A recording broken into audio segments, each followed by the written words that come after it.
right, so you're thinking about starting a business, making an investment. You just know that ultimately you want to be financially free or rich. One of the things I've noticed just in life is that this idea of being rich is like Lamborghinis, huge houses, extravagant lifestyle, make it rain, like all these things that people have this idea of, like, this is rich, this is what that looks like. When the truth is, it doesn't look anything like that. It's possible if you achieve great success that you will be able to live this extravagant lifestyle. But in general, being rich is more about financial freedom than it actually is about, you know, buying a bunch of crazy extravagant stuff and living this huge extravagant lifestyle. And what financial freedom is really about is just being comfortable in your financial position, not being worried about where your next meal comes from, how you're going to pay your bills, having a plan that over time you're making stronger and stronger and stronger so that you have less and less concern about your financial future. The first rule I would give you if you're trying to achieve financial freedom is educate yourself. I'm not going to tell you that you need to go to a university or anything like that. I believe that with the internet, books, YouTube, and all the resources available today, you can learn everything you need to learn relatively easily and for free, or almost free, just by looking for it, right? Surround yourself with things that are what you're trying to be. There's a lot of guys that I hang out with, and they don't know a lot about money or finance or anything like that, but they can talk all day about football. They can tell you all the stats on all the players. They know what happened 20 years ago. You know, they know all the history, they know everything, and they have opinions about everything. And that's because what was important to them is this football game or the sport, and they have surrounded themselves with information that feeds that desire to know more about this sport. It's the same thing with money. If you want to be highly successful and highly educated in this subject, surround yourself with things that are going to feed that need to learn more about it. Making money or financial freedom is just like anything else. It's a product of how much effort you put into it, what you're going to get out of it, right? The second thing I would tell you is live below your means. Again, there's this idea that, like, everybody that is financially free is driving a Lamborghini and doing all this stuff that, you know, they're just throwing money around like it, you know, like crazy. But if you live below your means, then you have extra capital to put into other things. When I was young, you know, I don't remember exactly what I made, but let's say I made $30,000 a year. Well, I would try to live off of like $20,000 a year, and then I would use that $10,000 a year to try to invest in different things to make money, right? So even now that I have become a lot more successful, I still try to live well below my means and reinvest anything that I make, so that I can just keep on strengthening my financial position. So the second thing would just be live below your means. The third thing ties into that, it's make investments. There's a huge difference between a speculation and an investment. I would recommend buying things like rental properties or something well before I would recommend buying Dogecoin or something like that.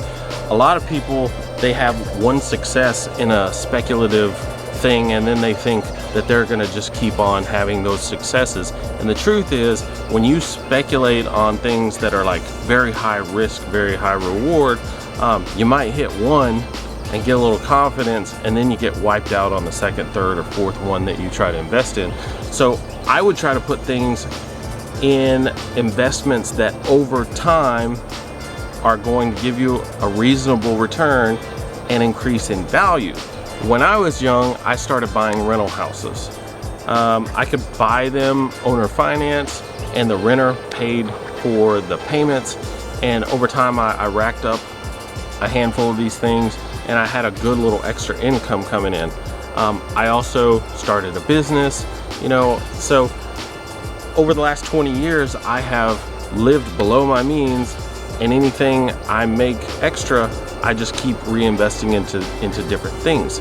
The third thing I would tell you, and this plays into the second thing, but it's important, is reinvest the profits that you make. The secret is rich people buy things that make them more money. That's an oversimplification, and I think most people would say that's obvious. However, one thing I see is people, they start a business or they make an investment and they make some money, and the first thing they do is they go against those principles that made them the money. Instead of investing further into different things, or investing further into what made them money, or staying where their costs are low and trying to just keep reinvesting that capital, they go spend the money on something that doesn't make them any more money. When you're young, something like a really expensive car, say you want to buy an $80,000 car. When you're young, that $80,000 car might be all of your net worth, or it might cause you to have less cash flow because you're making a payment on this car or whatever.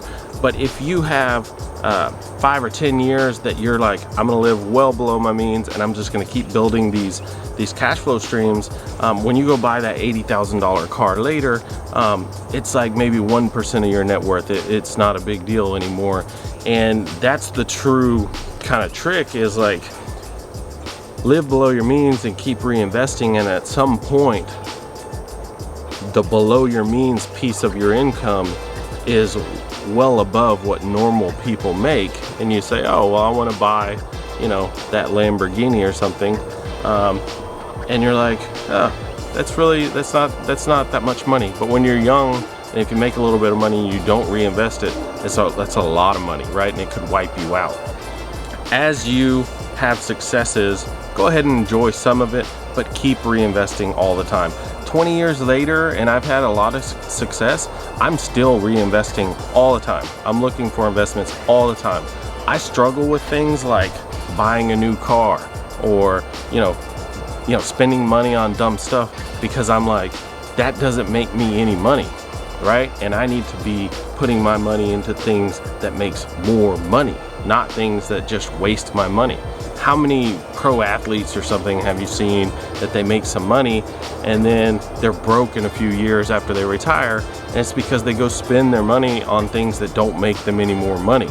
When you're throwing huge parties, when you're, just making it rain and buying dumb cars and all this stuff, you're gonna go broke, because none of that stuff is tangible. It doesn't make you any money. If they had been putting their money into commercial real estate, or investing in businesses or something like this, they would have been much more likely to stay financially free and stay wealthy. But people can't handle wealth, right? They think, I did all this stuff to get me to this point, and now that I'm here, I'm gonna just go crazy. And the truth is, you just need to keep reinvesting. So the fifth and final thing is, and by the way, if you're new to the channel, we just hit 1,000 subscribers. I'm trying to get to 10,000 next. So if you have seen my videos a couple of times and you're not subscribed, please subscribe and like the video. The fifth and final thing I would tell you is manage your tax strategy. It's not only about what you make, it's about what you keep. When you're younger, it's not as important, but as you get more and more things going and you start to make some money, you should have an accountant that you trust, that you can meet with a couple of times a year, and they can look at what's going on, and you can talk about what your plans are in the future, and you can try to mitigate your taxes as much as possible. If you make millions and millions of dollars and you can invest in things that mitigate your taxes, you're gonna compound how much you can make, as opposed to you make millions of dollars and you pay in taxes You know, if you made $10 million and you had to pay $3 million in taxes, you have $7 million to invest. But if you made $10 million and you had, you know, $10 million to reinvest because you had a tax strategy, then you're compounding how much you can grow that, and how much you can grow your wealth, right? So thanks for watching the video. If you're new to the channel, please subscribe. I will see you in the next one.